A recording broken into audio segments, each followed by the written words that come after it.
তো গাইস আজকে একটা নতুন জায়গায় এসেছি। তো অনেকটা দূরে, প্রায় অনেকটা জার্নি। তোমাদের আগের দিন ব্লগে বলেছিলাম যে এক জায়গায় আমার বাবুকে নিয়ে ডাক্তার দেখাতে আসবো। তো সেই জায়গাটায় এসেছি অনেকটা জার্নি করে, মানে অনেকটা সকালে বেরিয়েছি। এখন বাজে প্রায় 12টা 1টা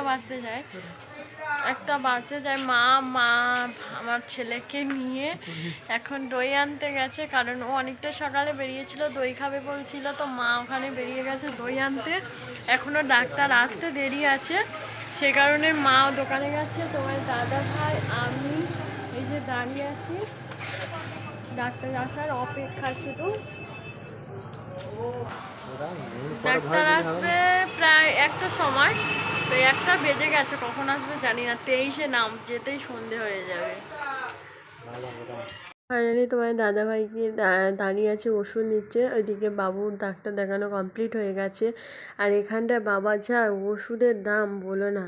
তো যাই হোক, ওষুধের দাম হলেও এখানকার ওষুধ এখান থেকেই নিতে হবে, কারণ অন্য জায়গায় গেলে যদি আদৌ না পাওয়া যায়, সেই কারণেই তোমার দাদাভাই এখান থেকে ওষুধ নিচ্ছে। আর আমার মা আর বাবু এই ধারেই বসে আছে। ও একটু বায়না করছিল, কারণ একটু দুষ্টুমি করছে, এটা খাবো ওটা খাবো। আর ডাক্তার একদমই বারণ করে দিয়েছে যে বাইরের জিনিস একদম খাবে না। ভিতরে মানে ঘরেতে তুমি রিস্ক খাবার বানিয়ে দাও, খাওয়া চলবে, কিন্তু বাইরের জিনিস একদম খাওয়া যাবে না। আর এইদিকে দেখো একটা কোথা থেকে একটা গরু চলে এসেছে, এসেই শুকছে, তার মানে কিছু আমাকে দাও এইভাবে বলছে। আর আমাদের হাতে বিস্কুট ছিল, তো মাকে দেওয়ার জন্য বলছিলাম, মা ভয়তে আরও আমাদের অপু সোনা ভীষণ ভয় পাচ্ছিল। তো আমি ডাকছিলাম, আমার কাছে চলে এসছে। আসলেই একটা বিস্কুট দিয়েছি, কত সুন্দর করে খাচ্ছিল দেখো। বিস্কুটটা দিয়েছি মানে সবার কাছ থেকে মনে হয় এরকমভাবে খায়, কিন্তু আমি এই প্রথম দিলাম। ভালো লাগলো, আমার খুব ভালো লাগলো। দেওয়াটা আমার খুব ভালো লাগলো। আর ও নিল, আমি ডাকলাম, ও চলে এলো। জাস্ট কত সুন্দর। অন্য অন্য গরুরা ঘুঁতায় করে, এমনটা তা না। এবার বাড়ির দিকে যাবো। আমরা বাড়িতে চলে এসেছি। বাড়িতে এসেই এই যে দেখো, ওর বাবা আসার সময় চাউমিন এনেছিল, তো ওই জন্য একটু খিদে পেয়েছে, কারণ সারা দিনের খেলা হয়েছে। তো মানে সারা দিনটাই ডাক্তারখানায় কেটে গেছে।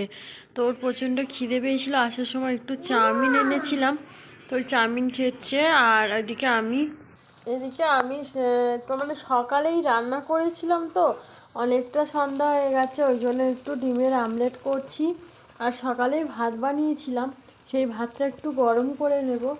আর এই যে মাছের ঝোল তরকারি, মানে কাতলা মাছের আলু কচু দিয়ে ঝোল করে খেয়ে গেছিলাম, সেটাও আছে, একটু গরম করে নিয়েছি। কি বলতো, সারা দিনের খেলা, ওখানে এতটা কষ্ট হয়েছে আর এতটা ভালো লাগছে না শরীরটা এমনিতে। আর মা ওখান থেকে নেমে গেছে, ওখান থেকে একটা আমাদের বাপের বাড়ি যেতে যে করছি আমরা মোড় পড়ে, তো ওই মোড়েতে নেমে গেছে। তো ওখান থেকে নেমে মা চলে গেছে, আর আমি হচ্ছে গিয়ে বাড়িতে চলে এসেছি। এসেই সন্ধ্যে সাজ দিয়েছি, দিয়ে আর তাড়াতাড়ি করে আবার গ্যাসে সব কিছু গরম করছি। কারণ হচ্ছে কি, তখন সকালবেলা 11টার দিকে বেরিয়েছি, তো অনেক সকালে বেরিয়েছি, 11টা না আরও আগে বেরিয়েছি। ঠিকমতো খাওয়া দাওয়া হয়নি, মানে তাড়াহুড়োতে কিছুই খাওয়া দাওয়া তেমনভাবে হয়নি। সারাদিনটা এইভাবে কেটেছে, ওই জন্য প্রচণ্ড খিদেও পেয়ে গেছে। আর বেশি রাতও করবো না আজকের। এখন সন্ধ্যা প্রায় 8টা বাজে। এবার খাওয়া দাওয়া করে গুছান গাছান করতে 9টা বেজে যাবে।